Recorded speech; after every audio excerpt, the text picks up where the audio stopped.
Buenas noches a todos, sean bienvenidos a nuestro podcast Marco Jurídico. El día de hoy vamos a hablar de un tema que suena muy interesante en teoría, pero en la realidad influye mucho en cómo entendemos las leyes. Estamos hablando del naturalismo y el positivismo. El día de hoy nuestro panel cuenta con expertas, la licenciada Ana Contreras, la licenciada Janine, la licenciada Rowena y mi persona. Buenas noches, sean bienvenidas todas.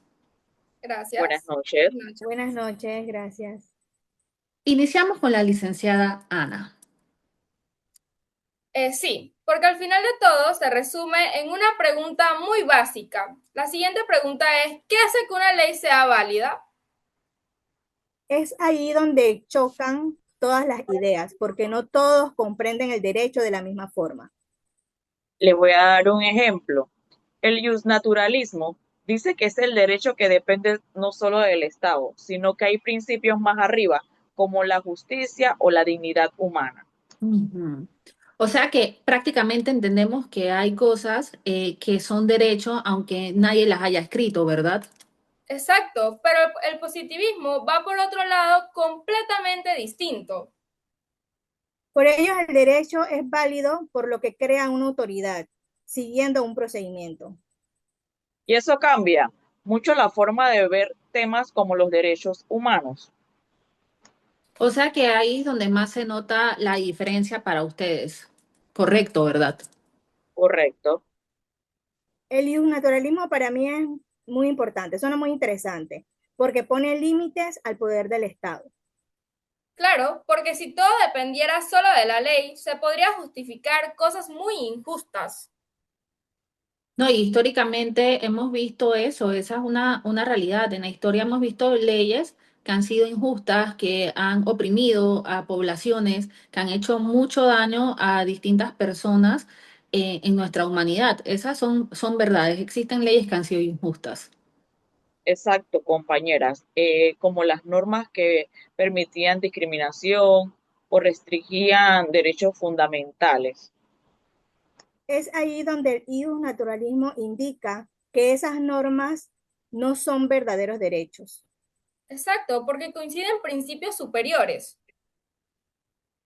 Ujú, es real, es verdad eso, y esto conecta con los derechos humanos y esto nos deja a nosotros analizando y pensando cómo se han dado todas estas situaciones.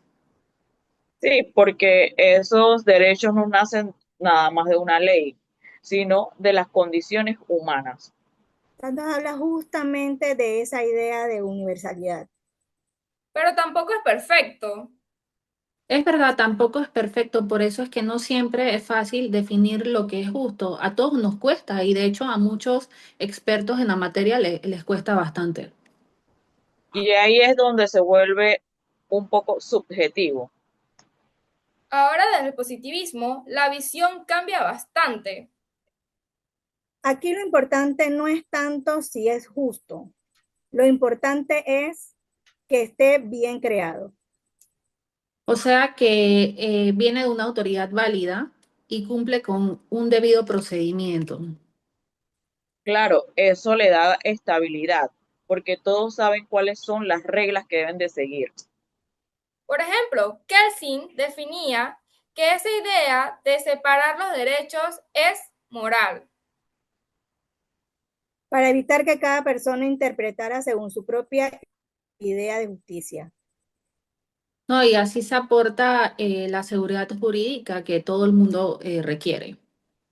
Y además de esto nos permite aplicar las normas de manera uniforme. Como menciona la compañera, por ejemplo, Marconi señala que esto fortalece la estructura del sistema jurídico. Pero también tiene un problema. Sí, yo sé cuál es el problema, licenciada Janine, que esta puede validar leyes injustas y yo sé que usted está hablando de ese tema.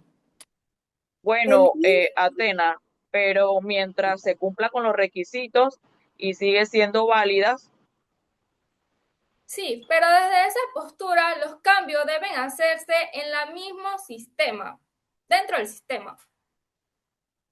Sí, es verdad, pero entonces va a existir una tensión muy clara entre la justicia y la seguridad jurídica. Y creo que ya este tema lo han tocado expertos anteriormente y estamos ahorita mismo eh, llevando esto de una manera más profunda en este momento. Por esta razón, ninguno funciona completamente solo. ¿Y el positivismo Cierto. de la orden? El positivismo en el orden. Sí. Pero si solo seguimos el orden, podemos terminar aceptando injusticias, que es lo que no se quiere.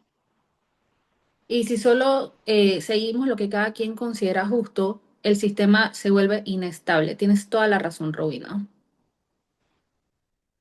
Al final, el derecho solo se cumple.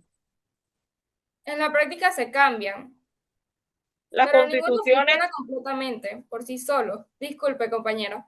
no se preocupe, Ana, la constitución moderna son buenos ejemplos de eso. Sí es verdad, licenciada Robina, porque reconocen derechos que tienen base ius naturalista. Si el naturalismo se enfoca más en la justicia. Eso crea un sistema híbrido, pero al mismo tiempo los convierte en normas obligatorias, compañera. Bueno, Así y es. esto nos permite equilibrar justicia y seguridad. Entonces, no se trata de elegir una teoría, es descartar otra teoría realmente. También es de entender que ambas cumplen su función. Y que el derecho actual realmente combina las dos. Sí es verdad, porque necesita ser justo, pero también estable. La estabilidad es muy importante. Al final, el derecho no solo se cumple, también se interpreta, compañeras. Y se construye, licenciada Exacto, Ana. la verdad. Claro, claro, se construye para entonces encontrar un equilibrio entre las dos. ¿Sí? Así Porque el mismo es. Eso, compañera. naturalismo Así mismo es. señala que debe haber una base moral para crear Correcto. la ley entonces. Así es. Bueno, en unos minutos seguimos con la sesión número 2 de nuestro podcast. No se lo pierdan. Espero que nos sigan sintonizando. Gracias. Muchas gracias. Chao. Chao.